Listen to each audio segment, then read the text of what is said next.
Imagine this for a moment. You are a normal teenager.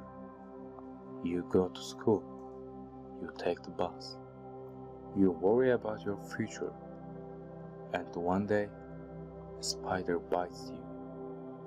Not a magical spider, just a spider. And suddenly, you can climb walls, lift cars, shoot webs, and sense danger before it happens. This idea feels exciting because it feels almost real, unlike gods or aliens. Spider-Man starts as a human. That is why people keep asking the same question again and again. Could Spider-Man actually exist? To answer this, we have to slow down. We have to ignore the movie logic and look at the biology, physics, and evolution. When we do that, the story changes, not in a boring way, but in a much more interesting one. Let's start at the beginning. In Spider-Man stories, everything starts with a spider bite.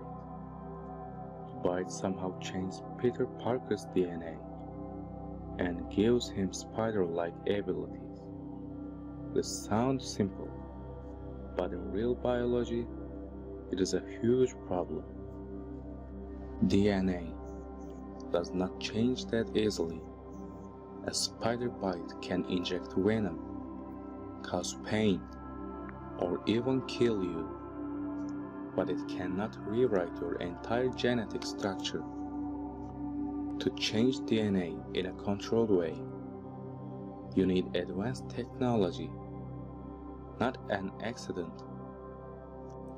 Even when scientists try to modify genes in a lab, the results are small and limited.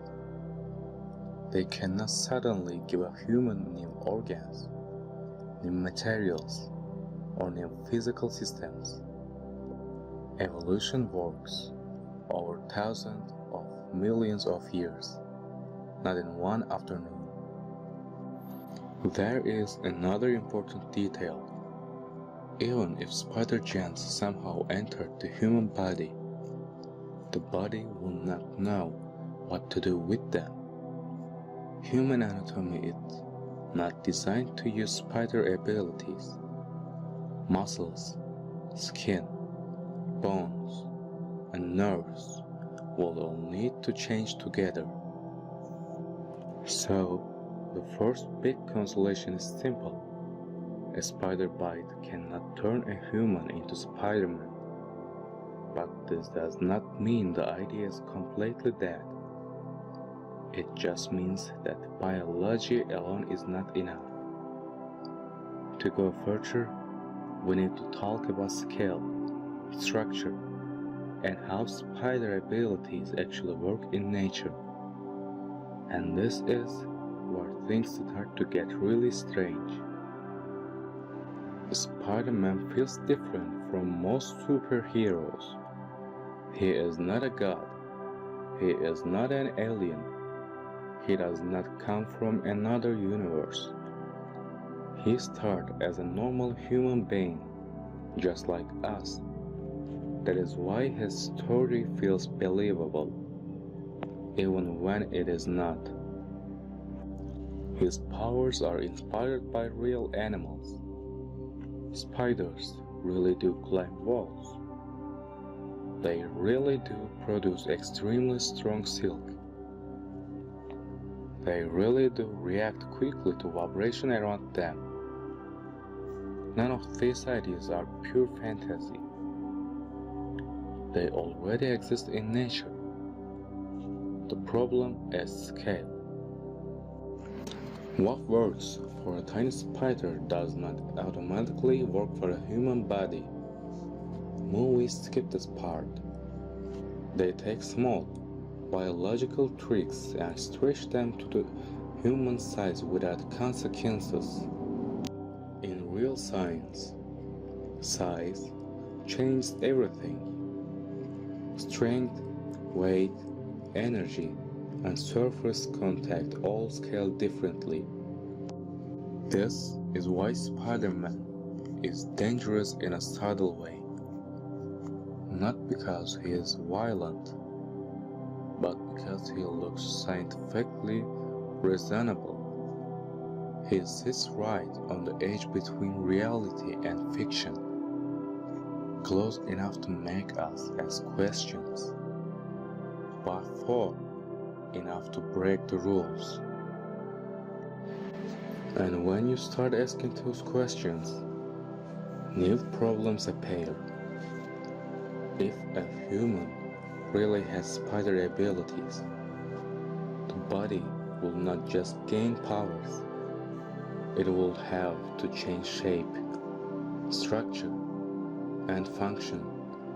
Small details, like where webs come from or how the skin interacts with surfaces, suddenly become very important. So, Spider-Man feels real not because he could exist as strong, but because he is inspired by real biology. He is a simplified version of nature, cleaned up for storytelling.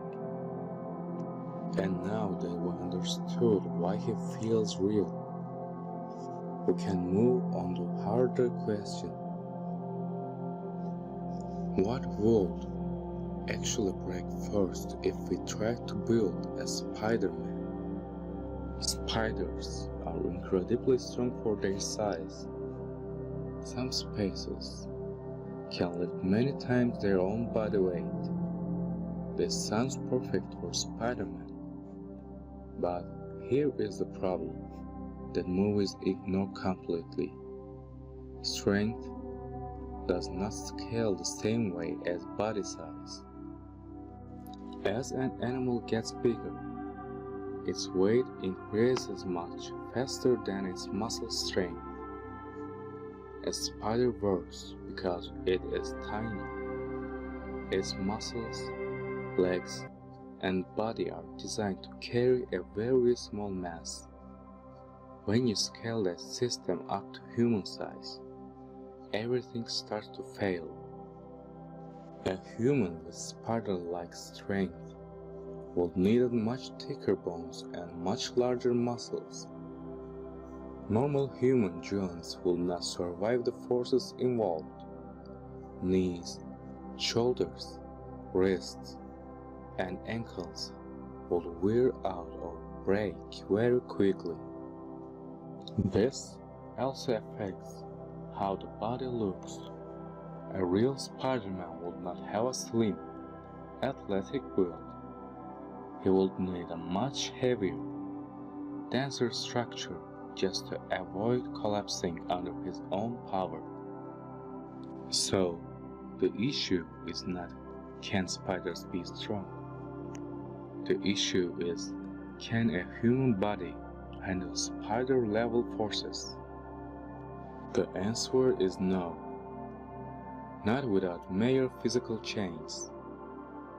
And these changes will not be invisible.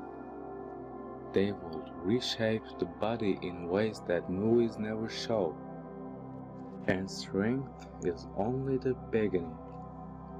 Once we talk about movement, climbing, and contact with surfaces, the problems become even more obvious. Spider-Man is not just strong, he is fast. He dodges bullets, reacts instantly, and moves before danger fully appears. This looks like a simple upgrade, but in reality, speed is one of the hardest things to improve. Human reaction time is limited by biology. Nerves need time to send signals. The brain needs time to process information. Muscles need time to contract. Even a small improvement requires major change to the nervous system. Spiders are fast because their bodies are simple and light. Signals travel short distances. Movements require very little energy. A human body is much larger and more complex. Information has to travel farther, and every moment costs more energy.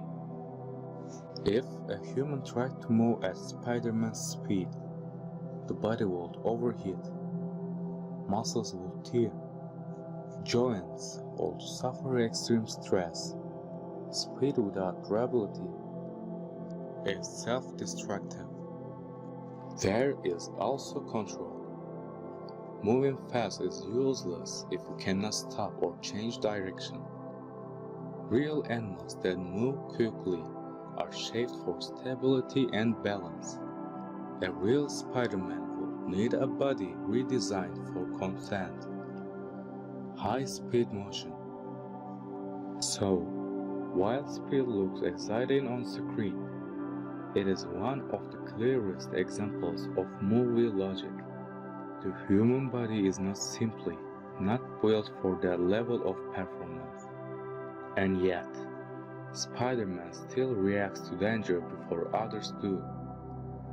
This brings us to another famous ability, one that feels almost supernatural. Spider-Man's Spider Sense is one of his most famous abilities. He does not see danger, he feels it. Before a punch lands or a bullet hits, his body reacts. This looks supernatural, but the idea is not completely fake. In nature, many animals sense danger without thinking. Spiders feel vibration. Birds detect changes in air pressure. Even humans can sometimes react before they consciously understand what is happening. This is the brain working faster than awareness. But there is a limit. The brain cannot predict the future. It can only react to signals it already receives. For spider sense to work, the body would need extremely sensitive sensors and very fast processing. A human nervous system alone is not enough for this. To get close to spider sense, technology will be required. External sensors, constant data analysis, and instant feedback to the brain. Even then, the system will only give warnings, not perfect prediction. Another problem is false alarms. If the system is too sensitive, everything feels like danger. The brain will be under constant stress. Focus and decision making will suffer. So, spider sense is not magic, but it is not biological either. It sits somewhere between instinct and technology, and if it were real, it would come with serious psychological costs. And now, with strength, speed, and sensing covered, we reach one of the most iconic abilities of all, wall climbing. When Spider-Man climbs a wall, it looks simple, to touch the surface with his hand and feet, and his body sticks. In real life, animals that climb walls use much more complex systems. Geckos and spiders do not use glue or suction. They use millions of tiny hair-like structures on their feet. These structures interact with surfaces at a molecular level. Each contact is very weak, but together they become strong enough to hold the animal. The key detail is surface area. The more contact you have, the stronger the grip becomes. Small animals work because their body weight is low and their contact area is large compared to their mass. The system is not limited to fingers. In nature, climbing animals use wide areas of their body to stay stable. Legs, pads, and sometimes even parts of the torso help distribute weight and prevent slipping. This is where the movie version starts to break. A human body is heavy. 2 hands and 2 feet are not enough. If a human wanted to stick to walls naturally, much larger areas of the body would need to be involved. So, wall climbing is not about sticky hands. It is about redesigning how the body touches the world. And that redesign will change how a real Spider-Man looks and moves. And this is only the biological side. When we talk about human-made solutions, the story becomes even more complicated. Can humans really climb walls? The short answer is yes, but not like Spider-Man. Humans can climb walls with technology, not biologically. Engineers have already built gloves and shoes inspired by gecko feet. These devices can create enough friction to let a person climb smooth surfaces. But there is a catch. These systems are slow. Every movement must be careful and controlled. One mistake and the grip is lost. This is nothing like the fast, fluid wall running we see in movies.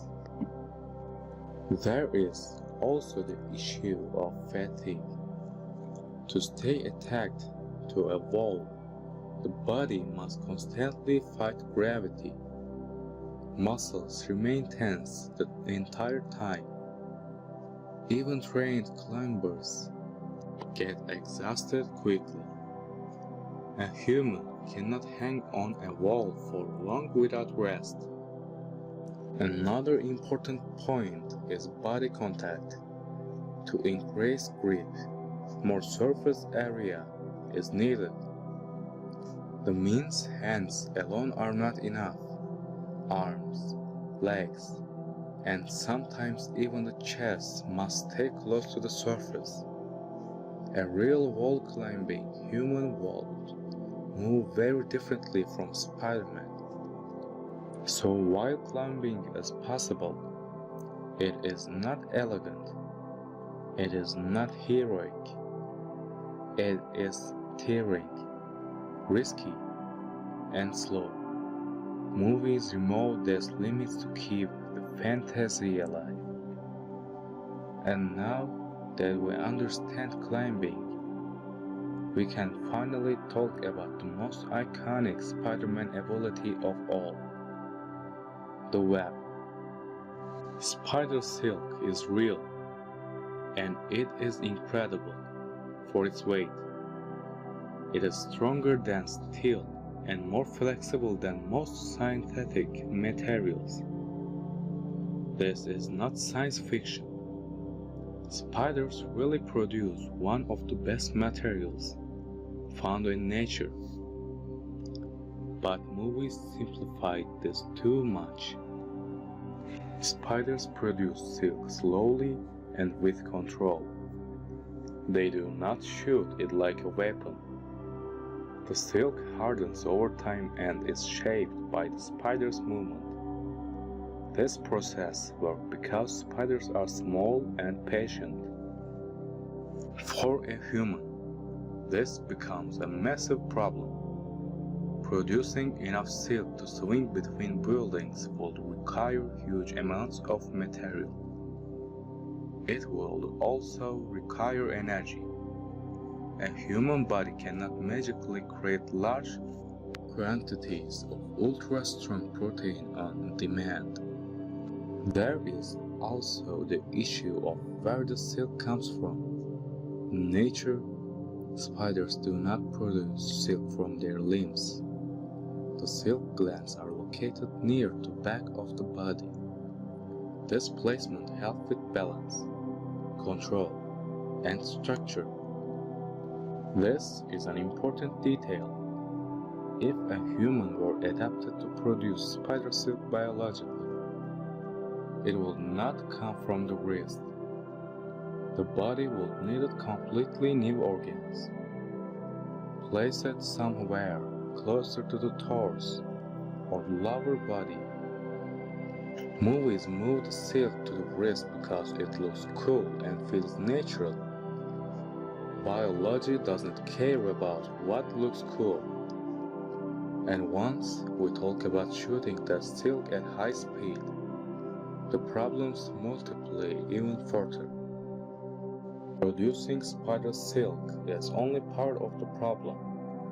The real challenge is shooting that silk over long distance, at high speed, and with precision.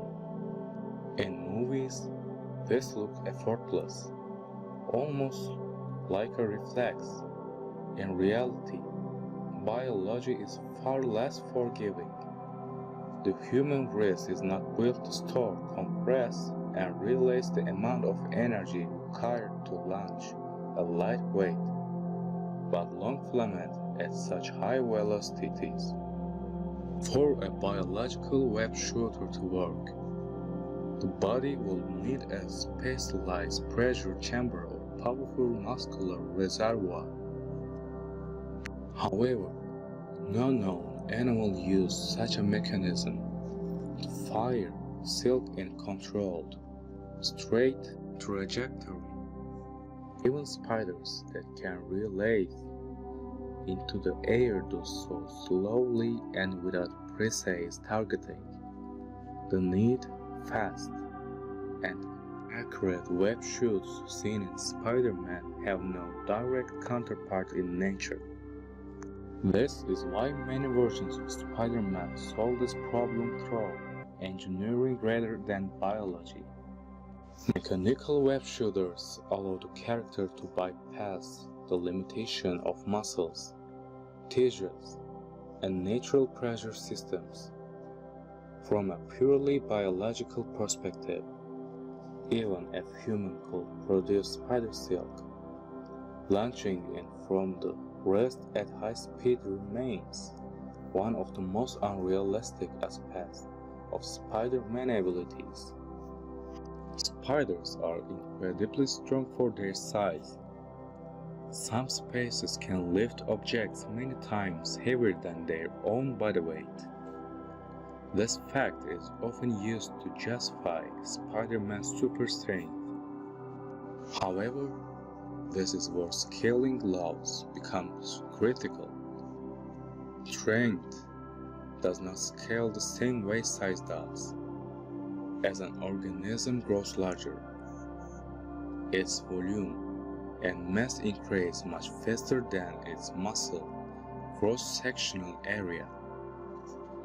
In simple terms, muscles grow in 2 dimensions, but body weight grows in 3. This means that as animals get bigger, they become relatively weaker compared to their size. A small spider lifting 50 times its body weight does not mean a human-sized spider could lift cars or buildings. The physics simply do not allow it. If a human body somehow gains spider-like muscle efficiency, it will still face severe limitations. Bones, joints, tendons, and connective tissues would experience extreme stress.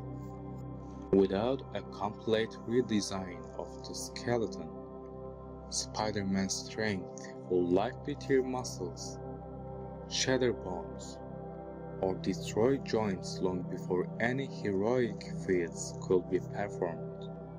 So while enhanced strength is one of the more believable Spider-Man race compared to the others.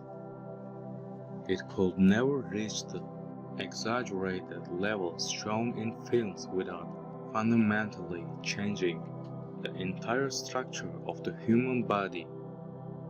One of Spider-Man's most mysterious abilities is the so-called Spider Sense. It is like a sixth sense, warning him of danger before it happens. While this sounds supernatural, it actually has a partial basis in biology.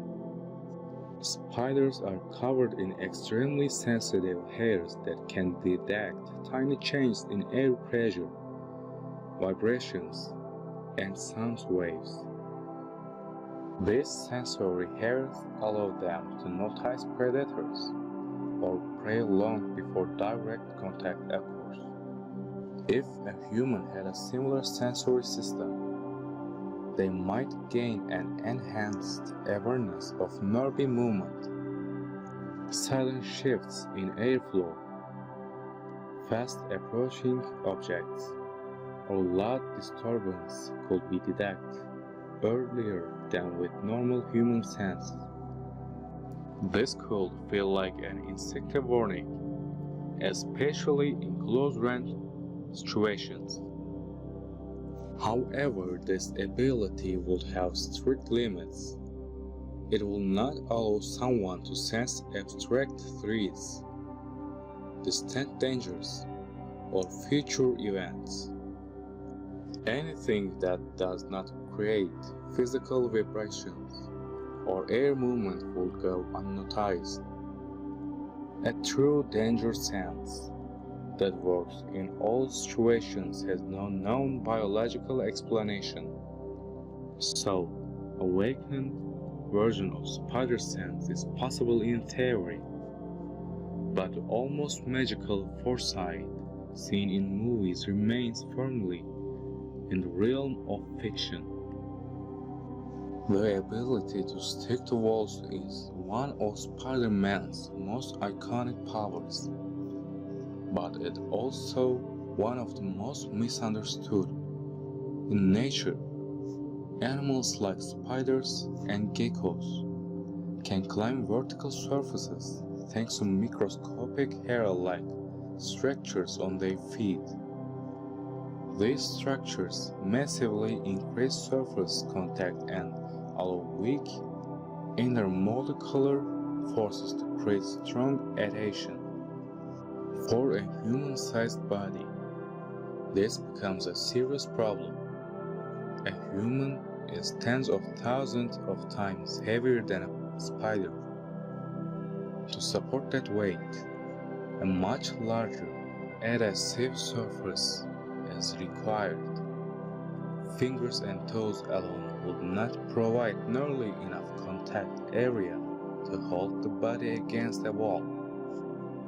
If wall crawling were biologically possible for a human, the adhesive structures would need to cover far more than just the fingertips. Large portions of the hands, feet, arms, and possibly even the torso would need to be covered in dense, hair-like structures. This will dramatically change the appearance, the texture of the human body. This means that Spider-Man is clean fingertips sticking to the wall are cinematic simplification. In reality, wall climbing human will likely be much hairier, rugged, and far less human-looking than the version seen on screen. If humans were truly adapted to have spider-like abilities, the changes will not be subtle. One of the biggest misconceptions is that only the fingers or palms will need modification. In reality, many spider-based abilities rely on dense sensory and adhesive hairs spread across the body. Spiders do not localize these features to one tiny area. They distribute them where they are functionally useful for wall crawling, balance, and environmental awareness. A human body will likely develop hair-like structures on the arms, legs, chest, and possibly even the back. These hairs will not resemble normal human body hair. They will be stiff, densely packed, and specialized for sensing vibrations or increasing surface contact. This will dramatically alter how the body looks and feels. The same applies to sensing danger. If spider sense were biological rather than mystical, it would require a wide network of sensory hairs capable of detecting air movement and pressure changes. Limiting this system to the head or hands would reduce this effectiveness. Evolution favors redundancy and coverage, not minimalism. So, even if Spider-Man's abilities were biologically achievable, the visuals result would be far less cinematic. The human body would look more animal-like, more alien, and much less recognizable as a normal person. The suit will not be hiding a perfect superhero physique, but a body heavily reshaped by extreme biological trade-offs. When Spider-Man's abilities are examined closely, a clear pattern appears. The more realistic powers tend to rely on engineering rather than biology. Evolution works slowly, optimizing survival over millions of years, not superhero performance. It produces solutions that are efficient, but also constrained by energy, structure, and trade-offs. Engineering, on the other hand, allows us to bypass many of these limits. Mechanical web shooters, synthetic spider silk, advanced adhesives, and sensor system can all be designed without reshaping the human body. This is why many versions of Spider-Man portray Peter Parker as a scientist or engineer. The story quietly admits that biology alone is not enough. Even today, researchers are developing materials inspired by spider silk and gecko adhesion. These technologies are still limited, but they show that artificial solutions progress much faster than biological adaptation ever could. Instead of growing hair all over the body or evolving new organs, a suit or device can handle these functions externally. From a scientific perspective, becoming Spider-Man through technology is far more pleasurable than becoming Spider-Man through mutation. Evolution creates animals, engineering creates tools, and Spider-Man, at his core, makes much more sense as tool-assisted human than as naturally evolved superhero. So, could Spider-Man ever exist? In a strict biological sense, almost certainly not. In a technologically assisted form, partially and imperfectly, maybe. Spider-Man remains a brilliant example of science-inspired fiction, not a blueprint for the future, but one that sits closer to reality than most superheroes ever will. The most realistic path to Spider-Man is not mutation, but engineering with advanced materials, wearable technology, and smart design. A human could imitate some of these abilities without breaking their body.